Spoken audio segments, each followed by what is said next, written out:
Today's conversation is about prophecy and the books of the prophets. What I tried to say earlier was that prophecy comes to us from ancient Israel as a literary phenomenon. We don't have transcripts of the speeches by the prophets themselves, men or women. We have books. And those books are highly artistic literary creations that, yes, contain the words spoken by the prophets, but also package them in ways that are a little different from the actual oral events that gave rise to them. There are four major prophetic collections in the Old Testament: the book of Isaiah, the book of Jeremiah, the book of Ezekiel, and the book of the 12 minor prophets. And all of those deserve careful study, and we'll begin that in this semester. Today I want to talk about the prophets that historically come in the middle. Now, the prophets Jeremiah and Ezekiel in particular. Remember, we said the book of Isaiah begins with oracles by a prophet of the 8th century, Isaiah, who lived roughly at the same time as Hosea and Amos and Micah. Later, we have other prophets, a century or more later, other prophets whose names show up on biblical books as well. Jeremiah, Ezekiel, those are the big ones. Also, people like Zephaniah and Habakkuk, and there are others. Now, I want to talk just briefly about Jeremiah and Ezekiel especially. They have some interesting similarities and some major differences. They lived roughly at the same time. Jeremiah seems to have been a little bit older, late 6th century, late 7th century, early 6th century. So Jeremiah starts working sometime before 600 BC and continues to work for 30 plus years after that. Ezekiel lives slightly later. Both of them also are priests.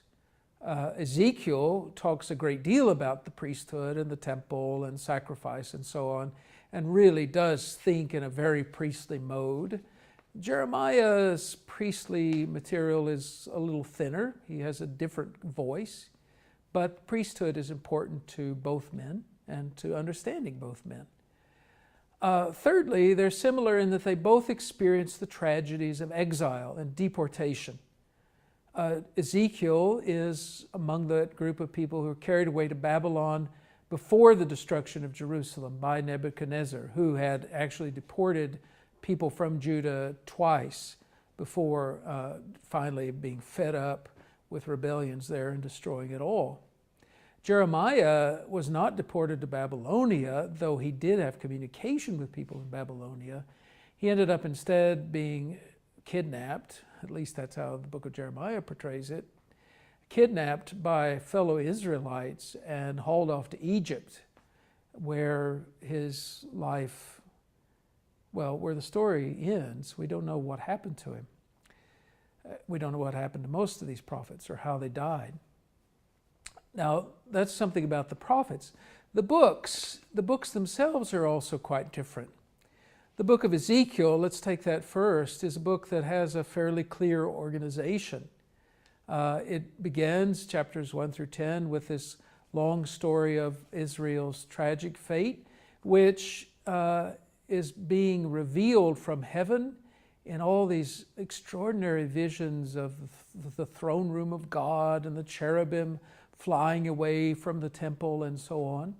It then proceeds to a series of oracles about Israel against the nations and oracles against the nations, and then to chapters about the restoration of Israel. One way to organize the book is chapters 1 through 24 are about the doom of Israel, chapters 25 to 32 are about the restoration of Israel, and chapters 33 about the doom for the nations, and chapters 33 through 48 are about the restoration of Israel. That's at least one way to understand how the material progresses. Another way to understand it is go something like this. Ezekiel describes the end of Judah by talking about how the cherubim leave the temple. The heavenly chariot departs. And when the heavenly chariot departs, then all hell breaks loose. Divine protection is terminated. When the heavenly chariot returns, chapter 43, then a new era can begin. And so Ezekiel ends his book with a description of a restored people concentrating around a restored temple. Temple is a big deal in the book of Ezekiel. He envisions a building that was never built, but which is similar to the old temples, the old temple in Jerusalem particularly, but much larger, much grander, and a building whose grandeur symbolizes the restoration of the world. For example, in Ezekiel, a river flows out of Jerusalem. If you've ever been there, you know there's no river there. But we're talking about a kind of ideal world, a transformed world. And this river then fertilizes a garden surrounding the temple. We have, in effect, in Ezekiel, returned to Eden.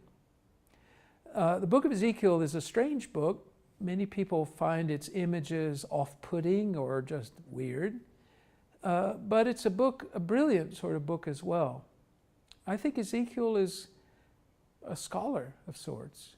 He knows a lot about Israelite priesthood and the Israelite lore, but he also knows a lot about foreign countries and their ideas, their mythologies, which he uses in some ways against them.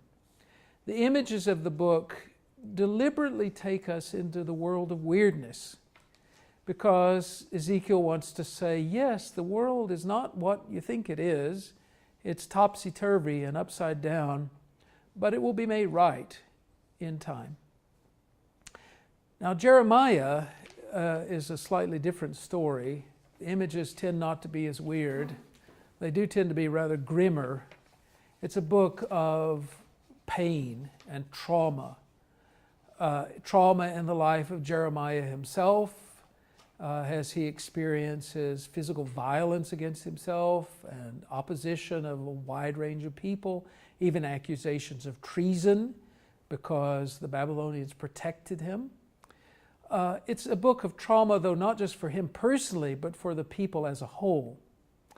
Jeremiah is famous for a number of texts, chapters 7 and 26, which contain his prophecies against the temple in Jerusalem, his attack on the religious establishment, which he believes to be corrupt, and not just corrupt, but blind to the fate of the people of Israel and the fate of the world itself. Or chapters 30 to 33, the book of consolation, which offers an alternative to the present tragedy, a world of hope in which somehow or another Israel will find its Torah written on their hearts so that they won't be faithless again. As we read the books of Jeremiah and Ezekiel, let's read them in the context in which they're written. Let's understand them as books that are trying to make sense of a world that has fallen completely apart. This is the sort of book you might write today in Syria if you were a refugee from there. This is the sort of book you might write in a war zone where there is nothing left but the attempt to survive, and only words are your companion. Let's enjoy these texts this week. Thanks.